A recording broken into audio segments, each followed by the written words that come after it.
everybody, today we are going to read the second part of class 7 first chapter that is sowing. आ पूर्वरु आमे पढ़ी सारथिले first स्टेपटा that is preparation of soil. एबे आमे पढ़िबा sowing बा मंजी बुनिबा हैला. सो जो माने भी पूर्व प्रीवियस क्लासटा देखिनो से माने जाय कि फर्स्ट क्लास ए क्लासटा देखि दियो कारण लिंक अछि पूरा चैप्टर रो. तो सेटा देखि दियो तापर एटा देखिबो and don't forget to like share and subscribe करले ही तमे जल्दी ही नोटिफिकेशन पाइबो वीडियो आसु आसु. ठीक अछि. So let's start. See the second point, sowing, that is manji buniba. Sowing is an important part of crop production. Before sowing, good quality, clean and healthy seeds of a good variety are selected. Farmers prefer to use seeds which give high yield. देख first से कहूँ कि crop production रो important part होची sowing. जदि आमे मंजी ही बुणीबानी ताले हमको production कौन मिलिबो. बिफोर सोइंग मंजी बुणीबा पूर्वरु आमको कौन कौन ध्यान रखिबार अछि. जो आमे मंजी सिलेक्ट करिबा सेटा केमिति हिथिबार अछि. मंजी गुड क्वालिटी रहिथिबार अछि, भलो क्वालिटी, क्लीन सफा मंजी हिथिबार अछि आउ हेल्दी. ताकू जदि रोग होइथिबो जदि मंजी रोगिणा ताहले पूरा प्रोडक्शन ही रोगिणा हबो हैला. तो गुड वैरायटी रो मंजी सिलेक्ट करिबा बहुत important. Farmers prefer to use seeds which give high yield. कृषक माने सेही मंजी को चयन करंती बा चूज करंती जोटा कि अधिक प्रोडक्शन दिए हैला. देख धान रो ही दुई प्रकार रो मंजी थिबो. किए बासमती चाउल खाऊची, किए नॉर्मल चाउल खाऊची. चाउल भी बहुत वैरायटी अच्छी. से भितरु जो मंजी यूज कले हमको अधिक धान मिलिबो, अधिक चाउल मिलिबो, आमे ऑब्वियसली सेटा ही चूज करबा हैला ना. देखिबो तम घर को जहाँ भी जिनस अणा हबो तमे देखुछ जे सबुठु बड़ कोडा दी तम भाई भौणी पई सब मिसी के अणाइतले तमे मापुछ कि नै कोडा टिके बड़ कोडा टिके अधिक अछि सेटा मु खाइबी. तो सेमिति ही कृषक माने भी भाबंती आमे कोन को प्रकार मंजी व्यवहार कले हमको अधिक उत्पादन मिलिबो. सिलेक्शन ऑफ सीड्स आमे केमितिया मंजी सिलेक्ट करबा. देखो पहली भाबुची one day I saw my mother put some gram seeds in a vessel and pour some water on them. After a few minutes, some seeds started to float on top. I wonder why some seeds float on water. देख पहली भाबुची दिने तांको mummy कौन करथिले ना चना बुट्ट चना बतरैथिले ग्राम बुट्ट चना बतरैथिले सेथिरे तापरे पानी पकेले. पानी पकेला परे कोन हला किछि मंजी ऊपर को भासिला पानी ऊपर भासिला. तो सेठी से भाबिला किछि मंजी तो पानी तले रहीगला आउ किछि मंजी ऊपर भासिला कोन पाई. तमे भी घरे केबे ना केबे नोटिस करथिबो. जदि नोटिस करिनो एबे ही ट्राई करो हैला. देखिबो जो मंजी फंपा थाए जो मंजी खराब थाए सेटा ऊपर भासे. तो आमे सेठू जानि देबा ऊपर खराब मंजी अछि सेटा को बाछि की काढी देबा.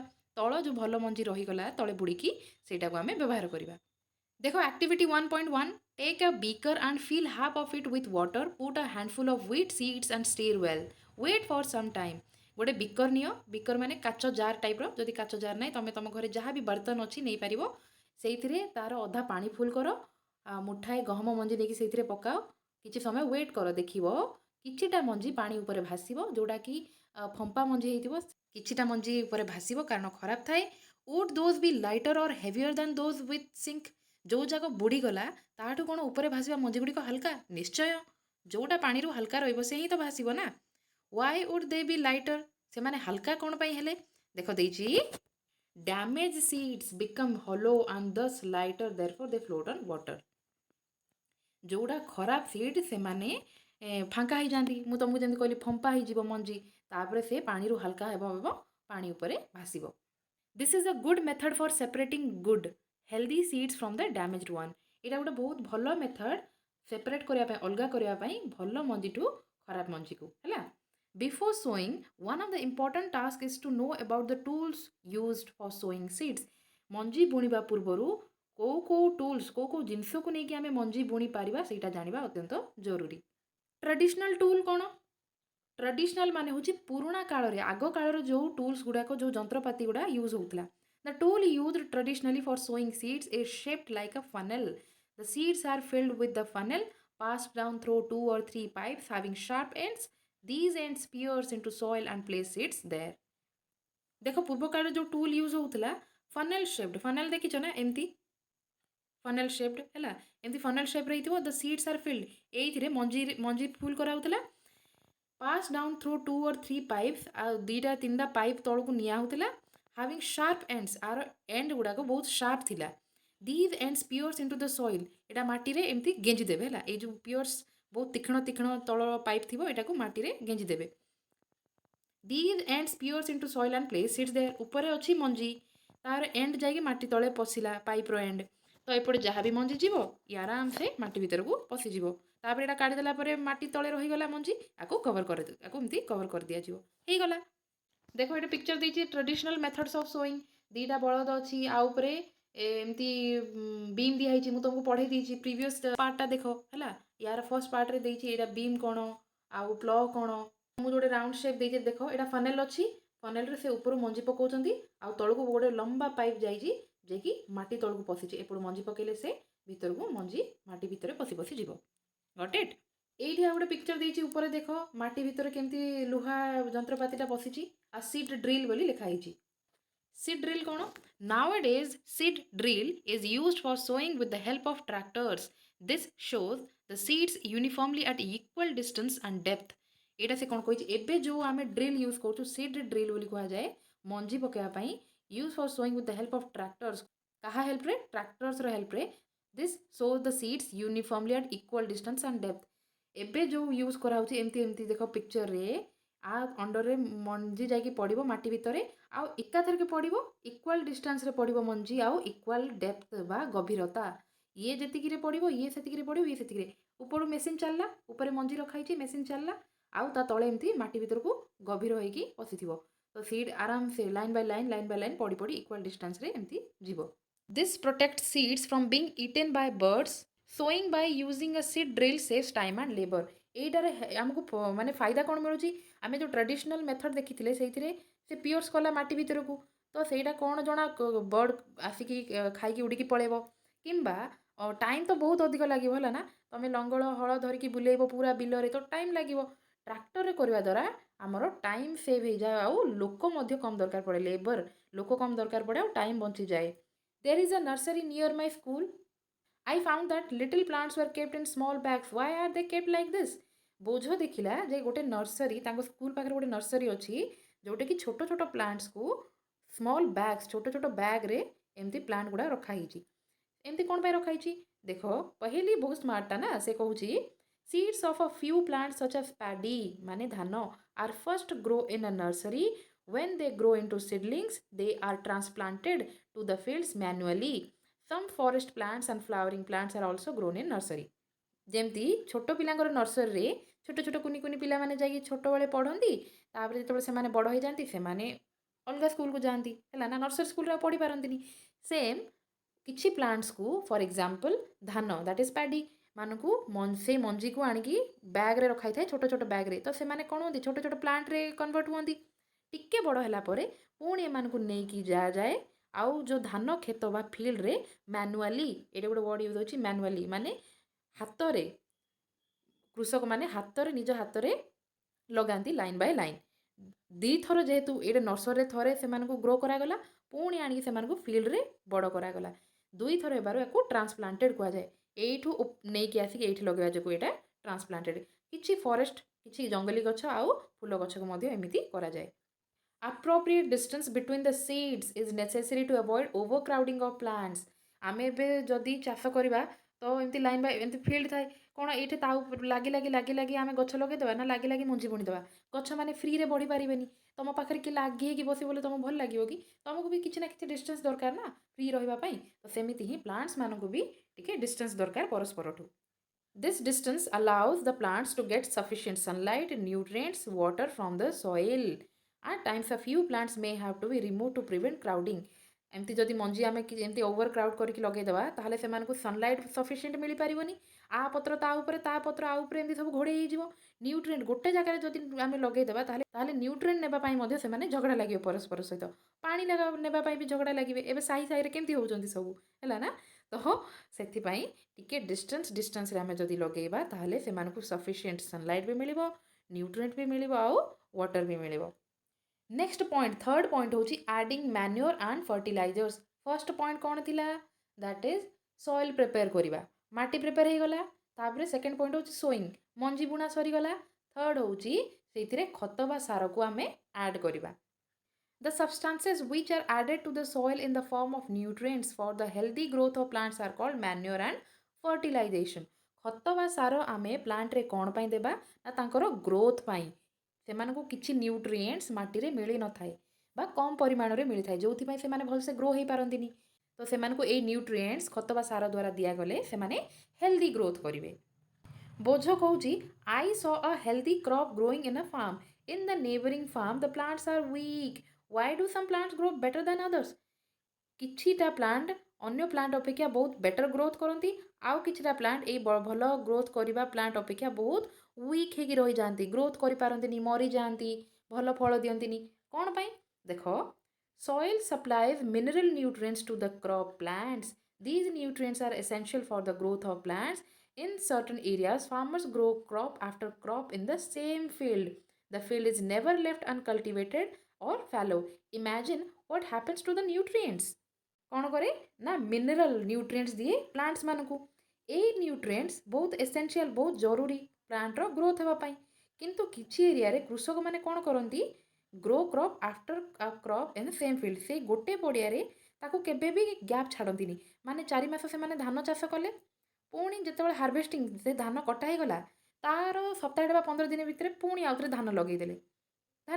ତ ଯେଉଁ ନ୍ୟୁଟ୍ରିଏଣ୍ଟ ସେ ପୂର୍ବ ଧାନ କ୍ଷେତ ଖାଇଥିଲା, ପୁଣି କ'ଣ ସେ ମାଟିରେ ସେମ୍ ନ୍ୟୁଟ୍ରିଏଣ୍ଟ ଥିବ କି? ନଥିବ। ଏତେ ଜଲ୍ଦି ତ ସଏଲ୍ ରିକଭର୍ କରିପାରିବନି ନା। ପୁଣି ଜବରଦସ୍ତି ସେ ଧାନ ଗଛ ବଡ଼ ହେଲା ପରେ ପୁଣି ଆଉଥରେ 15 ଦିନ ପରେ ସେଇ ଧାନ ଗଛ ଲଗେଇଦେବେ। ତ ଏଥିପାଇଁ ଏ ଫିଲ୍ଡ କେବେ ବି ଯେହେତୁ ଖାଲି ରୁହେ ନାହିଁ, ନ୍ୟୁଟ୍ରିଏଣ୍ଟ ମଧ୍ୟ ମାଟି ଭିତରେ କମ୍ପ୍ଲିଟ୍ ହେଇପାରେନି। ଆଉ ବାରମ୍ବାର ଯଦି ସେଇ ଜମିରେ ହିଁ ଆମେ ସେମ୍ ଫସଲ ଚାଷ କରିବା, ତାହେଲେ ପ୍ରଡକ୍ସନ୍ ଭଲ ହୁଏନି, ଗଛ ମଧ୍ୟ ୱିକ୍ ହେଇଯାଏ ଓ ମରିଯାଏ। Continuous cultivation of crops makes the soil poor in nutrients. ଏବେ ମୁଁ ତୁମକୁ ଯାହା କହିଲି, ବାରମ୍ବାର ଯଦି ଆମେ ସେମ୍ ଫସଲ ଚାଷ କରୁଥିବା, ତାହେଲେ ମାଟିରୁ ନ୍ୟୁଟ୍ରିଏଣ୍ଟ କମିଯିବ। Therefore farmers have to add manure to the fields to replenish the soil with the nutrients. Replenish ମାନେ ପୁନର୍ବାର ସେ ସେମ୍ ନ୍ୟୁଟ୍ରିଏଣ୍ଟ ମାଟିରେ ଭରିଯିବା। ମାଟି ଉପରେ ଗଛ ଲଗା ହେଲା, ସେ ମାଟିରେ ଯାହା ବି ନ୍ୟୁଟ୍ରିଏଣ୍ଟ ଥିଲା ଗଛ ଖାଇଲା, ପ୍ରଡକ୍ସନ୍ ଫଳ ଦେଲା, ସେ ଫଳ ଆମେ ତୋଳିକି ନେଇଗଲେ, ତାପରେ ଗଛ ମରିଗଲା। ସେ ମାଟିକୁ ଆମେ ଯଦି କିଛି ସମୟ ଖାଲିରେ ଛାଡ଼ିବା, କିମ୍ବା ଏମିତି କିଛି ଜିନିଷ ସେଥିରେ ଆଡ଼୍ କରିବା, କିମ୍ବା ଏମିତି କିଛି ଗଛ ସେଇ ମାଟିରେ ଲଗେଇବା ଯେଉଁଦ୍ୱାରା କି ଯେଉଁ ନ୍ୟୁଟ୍ରିଏଣ୍ଟ ପୂର୍ବରୁ ମାଟିରେ ଥିଲା ସେ ନ୍ୟୁଟ୍ରିଏଣ୍ଟ ପୁଣି ରେପ୍ଲେନିଶ୍ ବା ମାଟିକୁ ପୁନର୍ବାର ଫେରିପାରିବ। The soil with the nutrients, this process is called manuring. ଖତ ବା ସାର ମାଟିକୁ ଦେବା ପ୍ରୋସେସ୍କୁ କୁହାଯାଏ manuring. Improper or insufficient manuring results in weak plants. ଦେଖ, ମାଟିରେ ତ ମ୍ୟାନ୍ୟୁର ଆଡ଼୍ କରିବାକୁ କୁହାଗଲା, କିନ୍ତୁ ଯଦି ଇମ୍ପ୍ରପର୍, ଠିକ୍ ପରିମାଣରେ ଯଦି ଆମେ ଆଡ଼୍ କରିବାନି, ଠିକ୍ ସମୟରେ ଆଡ଼୍ କରିବନି, ତାହେଲେ କ'ଣ ତାର ଫଳ ମିଳିବ କି? ଇନସଫିସିଏଣ୍ଟ, ମନେକର ଦରକାର 1 ଗ୍ରାମ, ଆମେ ଯଦି 0.5 ଗ୍ରାମ ଦେବା, ତାହେଲେ କ'ଣ କାମରେ ଆସିବ? ସେ ୱିକ୍ ରହିଯିବ। Manure is an organic substance obtained from the decomposition of plants or animal waste. Manure ବା ଖତ କ'ଣ? Organic substances. ଅର୍ଗାନିକ୍ ମାନେ ଯେଉଁଟା କେବେ ନା କେବେ ଜୀବନ୍ତ ଥିଲା। ଫର୍ ଏକ୍ଜାମ୍ପଲ୍, କିଛି ପ୍ରାଣୀମାନେ ଯେଉଁମାନେ ବଞ୍ଚିଥିଲେ, ପ୍ଲାଣ୍ଟ ଯେଉଁମାନେ ବଞ୍ଚିଥିଲେ, ସେମାନେ ଦିନେ ନା ଦିନେ ମରିଯିବେ, ତାପରେ ସେମାନଙ୍କ ବଡି ମାଟିରେ ଡିକମ୍ପୋଜ୍ ହେବ। କିମ୍ବା ଗୋବର ଖତ ହେଇଗଲା, ସେଇଟା ବି ଖତ ହିସାବରେ ଆମେ ବ୍ୟବହାର କରିପାରିବା। ଏଇସବୁ ହେଉଛି organic substances. Farmers dump plant and animal waste in pits at open places and allow it to decompose. କୃଷକମାନେ କ'ଣ କରନ୍ତି, ଗୋଟେ ଖାଲି ଏରିଆ କ୍ରିଏଟ୍ କରନ୍ତି ମାଟି ଖୋଳିକି, କିମ୍ବା ଏବେ ତ ନର୍ସରୀ ଜାଗାରେ ବି କରାଯାଉଛି, ଖାଲୁଆ ଏରିଆରେ ପ୍ଲାଣ୍ଟ ଯେମିତିକି କାଠ ହେଇଗଲା, ପଚାସଢ଼ା ପତ୍ର, ଶୁଖିଲା ପତ୍ର ଆଡ଼୍ କଲେ, ଆନିମାଲ୍ ୱେଷ୍ଟ, କୁକୁଡ଼ା ଫାର୍ମରୁ ଯେଉଁ ଆନିମାଲ୍ ୱେଷ୍ଟ ବାହାରେ, ଗାଈ ଗୋବର, ଛେଳିର ଗୋବର, ଏସବୁ ଜିନିଷ ଯେ ଗୋଟେ ଜାଗାରେ ପକାଇ ଦିଅନ୍ତି, ପକାଇକି ତା ଉପରେ ମାଟି ଘୋଡ଼େଇ ଦିଅନ୍ତି। ସେଇଟା ଆଲାଉ କରନ୍ତି ଡିକମ୍ପୋଜ୍ ହେବାକୁ, ସେଇଟା ପଚିଯିବାକୁ ଆଲାଉ କରନ୍ତି। The decomposition is caused by some micro organisms. Decomposition କିଏ କରନ୍ତି? ମୁଁ ତୁମକୁ ଫର୍ଷ୍ଟ ଚାପ୍ଟର ହିଁ ପଢ଼େଇ ଦେଇଥିଲି। ସାପ୍ରୋଫାଇଟ୍ସ ମାନେ ଡେଡ୍ ଅର୍ଗାନିଜମ୍ ଉପରେ ବଞ୍ଚନ୍ତି, ସେମାନଙ୍କୁ ଡିକମ୍ପୋଜ୍ କରନ୍ତି। The decomposed matter is use as organic manure. ଯେଉଁ ପ୍ଲାଣ୍ଟ ଆନିମାଲ୍ର ୱେଷ୍ଟ ଗୁଡ଼ା ମାଇକ୍ରୋ ଅର୍ଗାନିଜମ୍ ଦ୍ୱାରା ଡିକମ୍ପୋଜ୍ ହେଇଯାଇଥିବ, ସେଇଟାକୁ ଆମେ ଖତ, ଅର୍ଗାନିକ୍ ମ୍ୟାନର୍ ହିସାବରେ ବ୍ୟବହାର କରୁ। You have already learnt about vermicomposting in class 6th. Class 6 ରେ ମୁଁ ତୁମକୁ about the microorganism that is saprophytes, vermicomposting ଏ ବିଷୟରେ ପଢ଼େଇ ଦେଇଛି। ତ ଯେଉଁମାନେ ବି class 6ର ଏବେ ଯାଏଁ ଚାପ୍ଟର୍ସ ପଢ଼ିନ, you can check out my playlist. Okay, ତାପରେ ଦେଖ ଦେଇଛି activity 1.2, take mung or gram seeds and germinate them. ମୁଗ ଡାଲି କିମ୍ବା ବୁଟ ଚଣା ମଞ୍ଜି ନେବ, ସେଟାକୁ ଜର୍ମିନେଟ୍ କରିବ। ଜର୍ମିନେଟ୍ କରିବା ବି ମୁଁ ଫର୍ଷ୍ଟ ଚାପ୍ଟରରେ ତୁମକୁ ପଢ଼େଇ ଦେଇଛି 6th କ୍ଲାସ୍ର। କିଛି ସମୟ ତାକୁ ଓଦା କରିବ, ଓଦା କଲା ପରେ ପାଣିରୁ କାଢ଼ିକି ତାକୁ ଜାଗାରେ ରଖିବ ହେଲା। ସିଲେକ୍ଟ 3 ଇକ୍ୱାଲ୍ ସାଇଜ୍ ସିଡ୍ଲିଙ୍ଗସ୍, 3ଟା ଇକ୍ୱାଲ୍ ସାଇଜ୍ର, ଯେତେବେଳେ ସେମାନେ ଟିକେ ଟିକେ ବଡ଼ ହେଇଯିବେ ସେଠୁ ଗୋଟେ ଦୁଇଟା ପତ୍ର ବାହାରିବ, 3ଟା ଏକା ସାଇଜ୍ର ସିଡ୍ଲିଙ୍ଗସ୍ ନେବ। ଟେକ୍ 3 ଏମ୍ପ୍ଟି ଗ୍ଲାସେସ୍ ଅର୍ ସିମିଲାର ଭେସେଲ୍ସ, 3ଟା ଇକ୍ୱାଲ୍ ଗ୍ଲାସେସ୍ ନେଲ। Mark them A, B, C. To glass A, add little amount of soil mixed with a little cow dung manure. এই A ରେ ଗୋବର ଖତ ଆଡ୍ କରିବା ଆମେ, ହେଇଗଲା। In glass B, put the same amount of soil mixed with a little urea.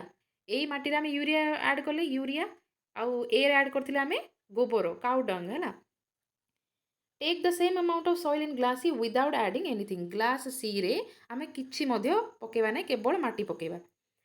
A ରେ କାଉ ଡଙ୍ଗ, B ରେ ୟୁରିଆ, C ରେ କିଛି ନାହିଁ।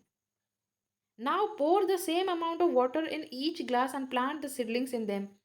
ଏଇଥିରେ ଆମେ ମାଟିରେ ଭରି କରିକି ଲଗେଇଦେଲେ, ସେମ୍ ଆମାଉଣ୍ଟ ଅଫ୍ ପାଣି ସବୁକୁ ଦେଇଦେଲେ। Keep them in a safe place and water them daily. ସେମାନଙ୍କୁ ଗୋଟେ ଭଲ ଜାଗାରେ, ସେଫ୍ ଜାଗାରେ ରଖିବା, ଆଉ ଡେଲି ସେମାନଙ୍କୁ ପାଣି ଦେବା। After 7 to 10 days, observe their growth. 7ରୁ 10 ଦିନ ପରେ ସେମାନଙ୍କର ଗ୍ରୋଥକୁ ଆମେ ଅବଜର୍ଭ କରିବା, ନୋଟିସ୍ କରିବା। କେମିତି ହେଇଥିବ ସେମାନଙ୍କର ଗ୍ରୋଥ? ଦେଖ, ଫାଷ୍ଟ ଗ୍ଲାସ୍ ଏ ରେ ଯେଉଁ ମାଟିରେ ଆମେ କାଉ ଡଙ୍ଗ ରଖିଥିଲେ ସେଟା କିଛି କିଛି ଘାସ ଉଚ୍ଚା ବାହାରିଛି। ବି ରେ ଯେଉଁ ଆମେ ୟୁରିଆ ଆଡ଼୍ କରିଥିଲେ ସେ ଟିକେ ବହୁତ ହେଲ୍ଦି ଆଉ ବଡ଼ ଦେଖାଯାଉଛି। ସି ରେ ଯେଉଁଟା ଆମେ କିଛି ବି ଆଡ଼୍ କରିନଥିଲେ, କେବଳ ପାଣି ଆଉ ମାଟି ଥିଲା, ସେଠି ଘାସ ବହୁତ ଛୋଟ ଛୋଟ ଅଛି। ଏଇଠୁ ଆମେ କ'ଣ ଜାଣିବାକୁ ପାଇଲେ?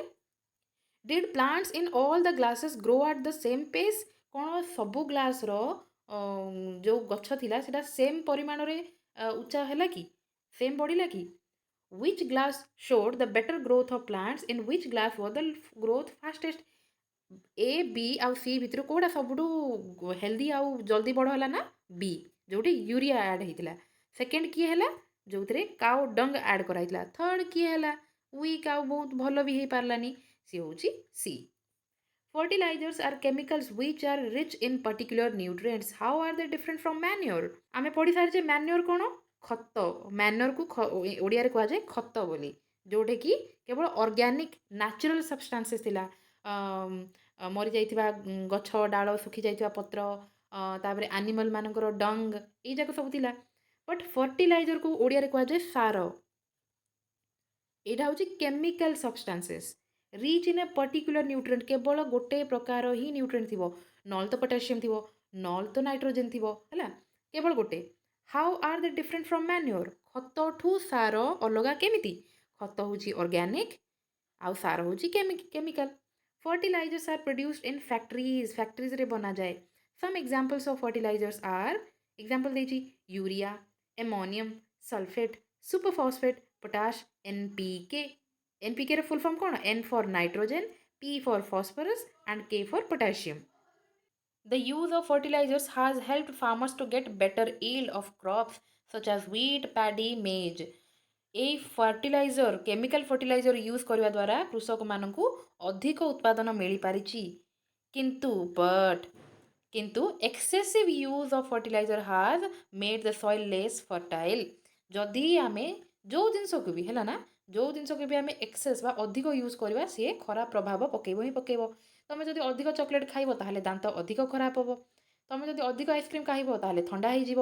ତ ସବୁ ଜିନିଷ ଯେତେବେଳେ ଯାଏଁ ଲିମିଟ୍ରେ ଅଛି, ସେ ଯାଏଁ ଭଲ ହେବ। Fertilizers have also become a source of water pollution. Fertilizer ସାର, ଦେଖ, ଯେଉଁ ପର୍ଯ୍ୟନ୍ତ ଆମେ ମ୍ୟାନ୍ୟୁର ପଢ଼ିଥିଲେ ସେ ପର୍ଯ୍ୟନ୍ତ ପଲ୍ୟୁସନ୍ ଆସିନଥିଲା। ପଲ୍ୟୁସନ୍ ମାନେ କ'ଣ? ପ୍ରଦୂଷଣ, ପରିବେଶ ଖରାପ ହେବାଟା ହେଉଛି ପ୍ରଦୂଷଣ। ଫର୍ଟିଲାଇଜର ଆସୁ ଆସୁ ହିଁ ପଲ୍ୟୁସନ୍ କଥା ପଳେଇ ଆସିଲା। ୱାଟର ପଲ୍ୟୁସନ୍ କେମିତି କରିବ? ଦେଖ, ଆମେ ଚାଷ ଜମି କ୍ଷେତରେ ଫର୍ଟିଲାଇଜର ସାର ଆଡ଼୍ କଲେ, ଏକ୍ସେସ୍ ସାର ଯେତେବେଳେ ଆମେ ଆଡ଼୍ କରିବା, ବର୍ଷା ହେବା ଫଳରେ ବର୍ଷା ପାଣିରେ ଏମାନେ ଧୋଇ ହେଇକି ଆସିବେ ନଦୀକୁ। ନଦୀ ଗଡ଼ାଣିଆରେ ଥାଏ ନା, ତ ନଦୀ ପାଣିରେ ଏଇ ସାର ମାନେ ସବୁ ମିଶିକି ସେ ନଦୀର ପାଣି ପୁଣି ଆମେ ପିଉଛେ। ସେ ଡାଇରେକ୍ଟଲି ୱାଟର ପଲ୍ୟୁସନ୍ କଲା, ଆଉ ଇନଡାଇରେକ୍ଟଲି ଆମ ହେଲ୍ଥ ମଧ୍ୟ ଖରାପ ହେଲା। Therefore, in order to maintain the fertility of the soil, we have to substitute fertilizers with organic manure or leave the field uncultivated, that is fallow in between two crops. ସେ କ'ଣ କହିଛି?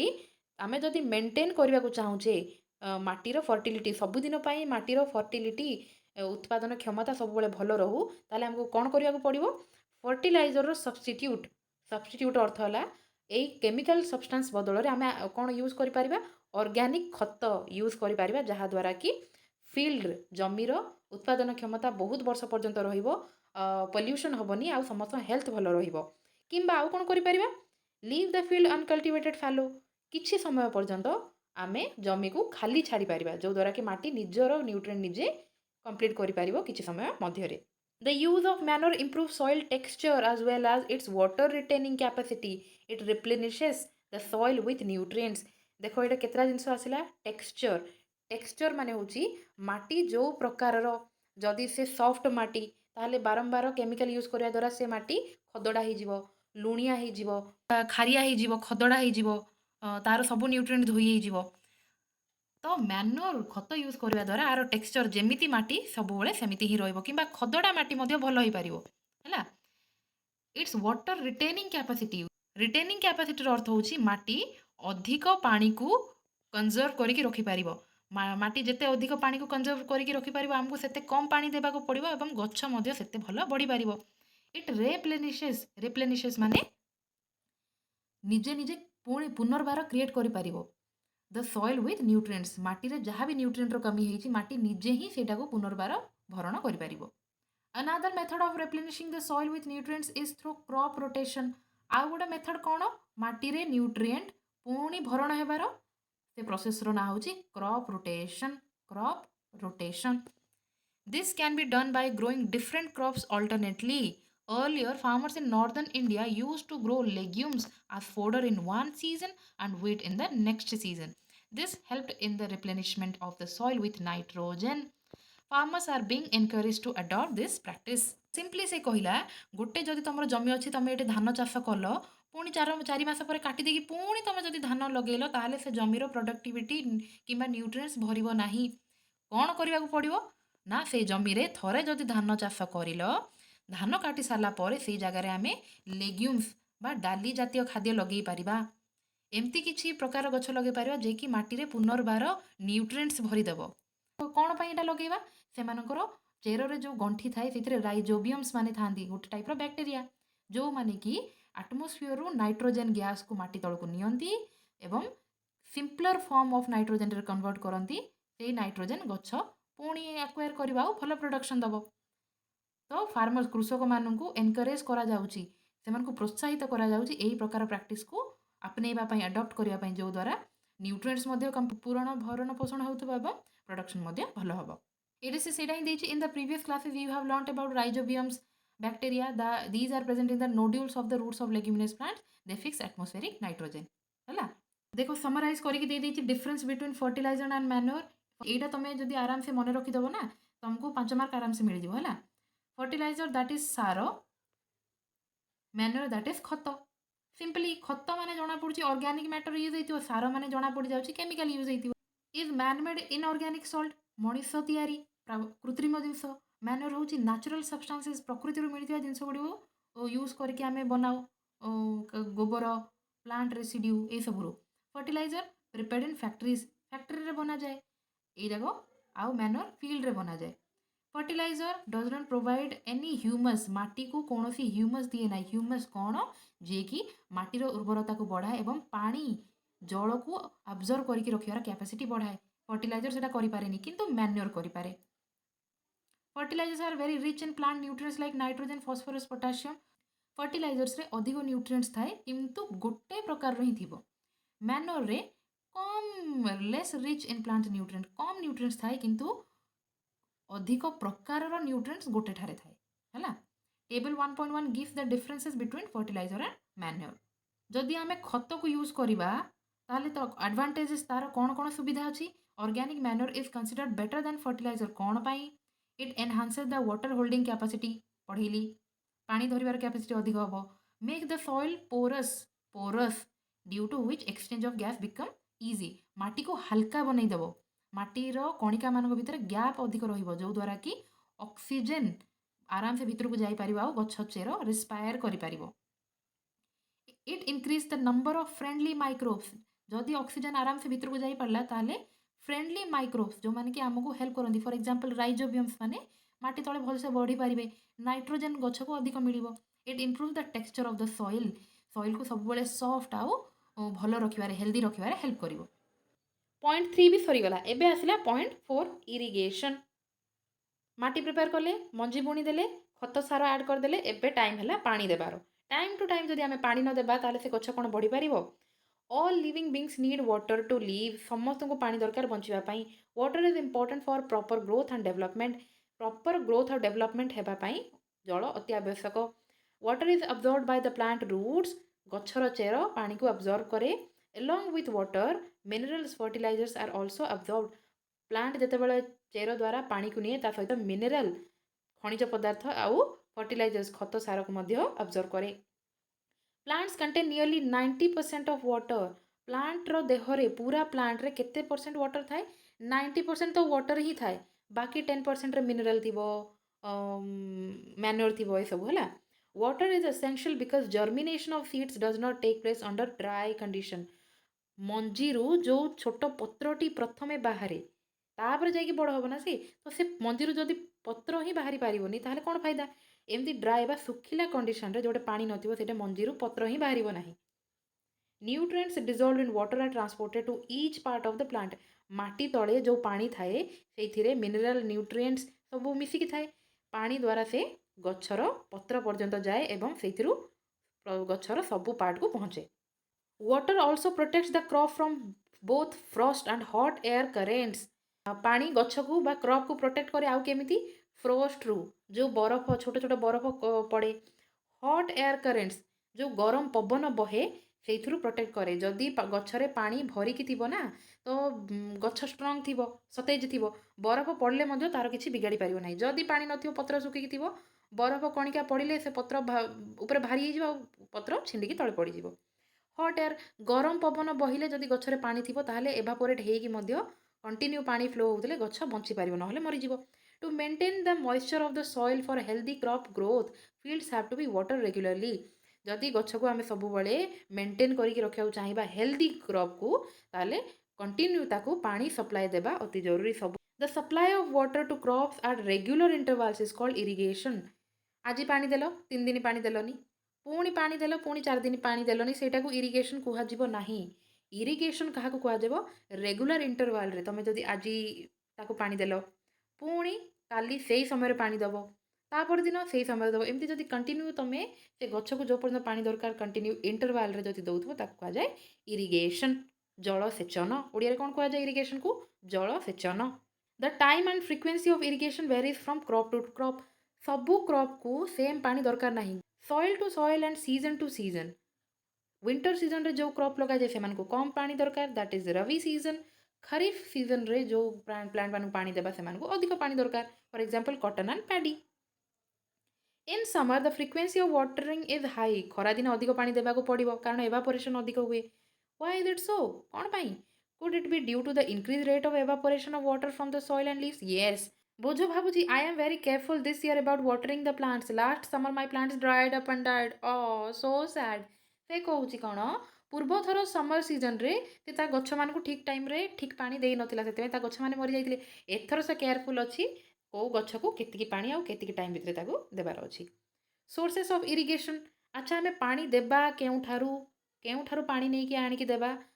Water from irrigation होची Wales quo tubewell नलकुओ Pond's पोखरी lakes ह्रद river नदी dams dams canals है यही सबरू पानी आनिकी दि जाए। तुम देखि मोटर जो पानी उच्चा जगार जदि क्रॉप लगाई आ पानी बहुत तल जगार थाए ताहले मोटर रे करेंट मोटर रे पानी झिकी ऊपर को नहीं दि जाए। कैनल केमती ना देख एमती क्रॉप लगाई जाइथिबो एमती क्रॉप लगाई जाइथिबो मझीरे सीमेंट रे कैनल बना जाए है गोटे रास्ता बना जाए जो द्वारा कि नदीर पानी को डाइवर्ट करके एपटे दि जाए। एपटू पुणी छोट छोट पाइप रे फील्ड भीतर को पाइप गुड़ा जाए ये पानी पशिकी जीव फील्ड को है ता फील्ड रू पुणी ता फील्ड को जीव पुणी ता फील्ड को जीव एमती चली। ट्रेडिशनल मेथड्स ऑफ इरिगेशन पूर्व काल रे केमती कराउथला सबुतिर ट्रेडिशनल मेथड अच्छी आ मॉडर्न मेथड अच्छी है। The water available in wells, lakes and canals is lifted up by different methods in different regions for taking it to the field. सबू जगार कुआरू ह्रदरू canal रू पानी अलग अलग मेथड रू कढ़ा जाए और अलग अलग मेथड रे दिया जाए। Cattle or human labor is used in these methods, so these methods are cheaper but less efficient The various traditional ways are moat, that is pulley system, chain pump, ढेकली and राहत, that is lever system. ଏଇଠି ଦେଖ ଜଣେ ଲୋକ ନିଜେ ପାଣି କୂଅରୁ କାଢୁଛି ଆଉ ଢାଳୁଛି, ତ ଏଇଟା ଚିପର, କମ୍ ଟଙ୍କା ସରିବ କିନ୍ତୁ ବହୁତ ଲେସ୍ ଏଫିସିଏଣ୍ଟ। ପାଣି ଅଧିକ ନଷ୍ଟ ହେଇଯାଏ, ଗଛକୁ ସେତିକି ମାତ୍ରାରେ ପାଣି ମିଳିପାରେ ନା, ଆଉ କଷ୍ଟ ମଧ୍ୟ ଅଧିକ ହୋଇଥାଏ। 4 ପ୍ରକାର ସିଷ୍ଟମ ଦେଇଛି, ଏଇଟା ତମେ ମନେ ରଖିବ। ପୁଲି ସିଷ୍ଟମ, ପାଣି ପୁଲ୍ କରିକି କୂଅରୁ ଝିକିକି ପାଣି କଢ଼ାଯାଏ, ତାପରେ ଦିଆଯାଏ। ଚେନ୍ ପମ୍ପ, ଚେନ୍ ପମ୍ପରେ ପାଣି ଉଠେଇକି ଦିଆଯାଏ। ଢେକଲି ବୋଲି ଗୋଟେ ସିଷ୍ଟମ ଅଛି, ଦେଖ ଏଇ ସିଷ୍ଟମଟା ହେଉଛି ଢେକଲି। ଏପଟେ ପଥର ବନ୍ଧା ହେଇଛି, ଗୋଟେ ଗଛରୁ ନେଇକି ଏପଟେ ପଥର ଲଦିକି ଛାଡ଼ିଦେଲେ ସେ ବାଲ୍ଟିରୁ ପାଣି ଉପରକୁ ଉଠିଯିବ। ପୁଣି ସେ ପଥର ଟେକିଦେବା ବୋଲେ ସେ ପୁଣି ଆଉଥରେ କୂଅ ଭିତରକୁ ପଶିଯିବ, ବାଲ୍ଟିରେ ପାଣି ଫୁଲ୍ ହେବ। ପୁଣି ଆକୁ ଆମେ ଯେଉଁଟା ଉପରକୁ ହେଇଥିବ ତଳକୁ ଧରିକି ଆସିବା ବୋଲେ ପାଣି ପୁଣି ଉପରକୁ ଉଠିବ। ତ ବାରମ୍ବାର ଏମିତି କରିକି ପାଣି କଢ଼ାଯାଏ। ଲାଷ୍ଟ ହେଉଛି ରାହତ ବା ଲିଭର ସିଷ୍ଟମ। ଲିଭର ସିଷ୍ଟମରେ ଗାଈକୁ ବନ୍ଧାଯାଏ ଏମିତି ଗୋଟେ ବାଡ଼ି ଦ୍ୱାରା। ସେ ଯେତେବେଳେ ଏମିତି ବୁଲେ, ଗାଈଟି ଏଇ ବାଡ଼ ଚାରିପଟେ ବୁଲିବ, ଦୌଡ଼ି ବନ୍ଧା ହେଇଥିବ କୂଅକୁ, ସେ ପାଣି ଉପରକୁ ଉଠେଇବ। ପୁଣି ସେ ପାଣି ଢଳା ହେଇଯିବ, ବାଲ୍ଟି ଆ ଦ୍ୱାରା ବନ୍ଧାଯିବ, କୂଅକୁ ଛଡ଼ାଯିବ। ପୁଣି ସେ ବୁଲିବ, ବୁଲିଲା ପରେ କୂଅରୁ ପୁଣି ପାଣି ଉଠିବ, ତାପରେ ଢଳାଯାଏ। ଏମିତି ଚାଲିଥାଏ। Pumps are commonly used for lifting water. Diesel, biogas, electricity and solar energy used to run these pumps. ଏବେ এই ସବୁ ଚାରିଟି ଜିନିଷ ଟ୍ରାଡିସନାଲ ମେଥଡ଼, ଏବେ ମଡର୍ଣ୍ଣ ମେଥଡ଼ ହେଉଛି ପମ୍ପ ୟୁଜ୍ କରାଯାଉଛି। ବାୟୋଗ୍ୟାସ୍, ଇଲେକ୍ଟ୍ରିସିଟି, ସୂର୍ଯ୍ୟରୁ ଆସୁଥିବା ଏନର୍ଜି ଏସବୁ ୟୁଜ୍ କରିକି ପମ୍ପରୁ ପାଣି ଝିକା ହେଉଛି। Modern methods of irrigation help us to use water economically. The main methods used as follows. First system ହେଉଛି sprinkler system. ସ୍ପ୍ରିଙ୍କ ମାନେ କ'ଣ? ତମେ ଖାଦ୍ୟରେ ଲୁଣ ଟିକେ ସ୍ପ୍ରିଙ୍କ କରିଦିଅ ବା ଛିଞ୍ଚି ଦିଅ, ସେଇଟା ହେଉଛି ଛିଞ୍ଚିବା ପ୍ରୋସେସ୍ ହେଉଛି ସ୍ପ୍ରିଙ୍କଲର ସିଷ୍ଟମ। ଡ୍ରିପ୍ ସିଷ୍ଟମ ମାନେ ଡ୍ରପ୍ ଡ୍ରପ୍। ଫାର୍ଷ୍ଟ ଦେଖିବା sprinkler system. This system is more useful on the uneven land where sufficient water is not available. ଯେଉଁଠି ଅଧିକ ପାଣି ନଥାଏ କିମ୍ବା ଅନଇଭେନ୍ ଲ୍ୟାଣ୍ଡ, ଯେଉଁଟାକି ସମତଳ ଲ୍ୟାଣ୍ଡ ନଥାଏ, ଉବଡ଼ା ଖାବଡ଼ା ଲ୍ୟାଣ୍ଡ ଥାଏ, ସେଇ ଜାଗାରେ ଏଇଟା କାମ ଦିଏ। ଦ perpendicular pipes having rotating nozzles on top are joined to the main pipeline at regular intervals. ଏଇଟା perpendicular pipes ଏମିତି ଦିଆ ହେଇଥିବ, ନୋଜଲ୍ସ ଲାଗିଥିବ, ଯେଉଁଦ୍ୱାରା କି ଆମେ ଘରେ ଯେମିତି ଟ୍ୟାପ୍କୁ ଅନ୍ କରିପାରୁଛେ, ପାଣି ଯାଉଛି, ଟ୍ୟାପ୍କୁ ଅଫ୍ କରିଦେଉଛେ, ପାଣି ରହିଯାଉଛି, ସେମିତି ଲାଗିଥିବ। When water is allowed to flow through the main pipe under pressure with the help of pump, it escapes from the rotating nozzles. ଯେତେବେଳେ ଆମେ ଟ୍ୟାପ୍ଟିକୁ ଅନ୍ କରିଦେବା, ତାହେଲେ ଏ ନୋଜଲ୍ସ ଦ୍ୱାରା ପାଣି ବାହାରିକି ମେନ୍ ପାଇପ୍କୁ ଯିବ। It gets sprinkled on the crop as it is raining. Sprinkler is very useful for lawns, coffee plantation and several other crops. ଏଇଟା ଯେତେବେଳେ ମେନ୍ ପାଇପ୍ ଆ ପାଖକୁ ଯିବ, ଏଇଠୁ ଗଲା ପରେ ଏ ଜାଗାରେ ଗୋଟେ ଟ୍ୟାପ୍ ଟାଇପ୍ ଲାଗିଥିବ ହେଲା, ସେ ଜାଗାରୁ ବର୍ଷା ହେଲା ପରେ ଚାରିଆଡ଼କୁ ଏମିତି ଛିଞ୍ଚି ହେବ। ପିକ୍ଚର ଦେଖ, ଏଇଟା ହେଉଛି ସ୍ପ୍ରିଙ୍କଲର ସିଷ୍ଟମ। ଦେଖୁଛ ନା, ସେ ଛିଞ୍ଚି ହେଇକି ପୁରା ବର୍ଷା ପଡ଼ିଲା ଭଳି ଗଛମାନଙ୍କ ଉପରେ ପଡ଼େ। କେମିତି ଗଛମାନଙ୍କୁ ଉଲା ବନେଇ ଦେଉଛନ୍ତି ନାଇଁ, ବର୍ଷା ହେଉଛି ବୋଲି। ନେକ୍ସଟ ହେଉଛି drip system. In this system, the water falls drop by drop.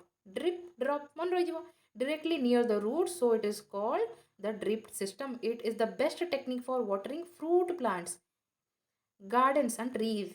Water is not wasted at all. It is boon in regions where availability of water is poor. Sprinklers କୋଉଠି ୟୁଜଫୁଲ୍ ନା coffee ପ୍ଲାଣ୍ଟେସନରେ। Drip system କୋଉଠି useful? Fruit ପ୍ଲାଣ୍ଟସରେ। ଏଇଟା ଦେଖ, ଏଇଟା ଏମିତି ଲାଗିଛି, ଏଇଟା ପୁରା ଗାତ ଖୋଳା ହେଇଥିବ, ପ୍ରତିଟି ଗଛ ପାଖରେ ପାଣି ପହଞ୍ଚୁଛି ହେଲା ନା। ଇଏ ପୁଣି ବହିକି ଆ ପାଖକୁ ଯିବ, ଆ ପାଖରେ ପାଣି ପହଞ୍ଚିଲା, ଇଏ ପୁଣି ବହିକି ଆ ପାଖକୁ ଯିବ। ଏମିତି ଗଡ଼ାଣି ବନା ହେଇଥିବ, ଯେଉଁଦ୍ୱାରା କି ପାଣି ଗଡ଼ିକି ଗଡ଼ାଣି ଜାଗାକୁ ଯାଉଥିବ, ଆଉ ପ୍ରତି ଗଛ ପାଖରେ ଡ୍ରପ୍ ବାଇ ଡ୍ରପ୍ ପହଞ୍ଚୁଥିବ। ଏଇଟା କେଉଁ ଜାଗାରେ ୟୁଜଫୁଲ୍? ଯେଉଁଠିକି ପାଣିର ମାତ୍ରା ବହୁତ କମ୍ ଥାଏ ହେଲା, ଏଥିରେ ପାଣି ଜମାରୁ ୱେଷ୍ଟ ହୁଏ ନାହିଁ। ତ ତୁମକୁ ଯଦି ପଚାରିବ କେଉଁ ମେଥଡ଼ରେ ପାଣି ଜମା ୱେଷ୍ଟ ହୁଏ ନାହିଁ, ଡ୍ରିପ୍ ସିଷ୍ଟମରେ ହେଲା। ତ ବାସ୍ ଆଜି ପାଇଁ ଏତିକି ଥାଉ। ଆମେ 3ଟା ସିଷ୍ଟମ ପଢ଼ିଦେଲେ। ଆ ପୂର୍ବରୁ 2ଟା ସିଷ୍ଟମ ଆମେ ପାର୍ଟ 1ରେ ପଢ଼ିଥିଲେ, ଏଇଟା ପାର୍ଟ 2 ସରିଲା। ଲାଷ୍ଟ ପାର୍ଟ ଆସିବ ଯେଉଁଠିକି ଆମେ ପଢ଼ିବା ପ୍ରୋଟେକ୍ସନ୍ ଫ୍ରମ୍ ୱିଡ୍ସ, ହାର୍ଭେଷ୍ଟିଂ ଆଉ ଷ୍ଟୋରେଜ୍। ଲାଷ୍ଟ ପାର୍ଟ ସରିଲା ପରେ ଏଇ ଚାପ୍ଟରଟି ଫିନିଶ୍ ହେଇଯିବ।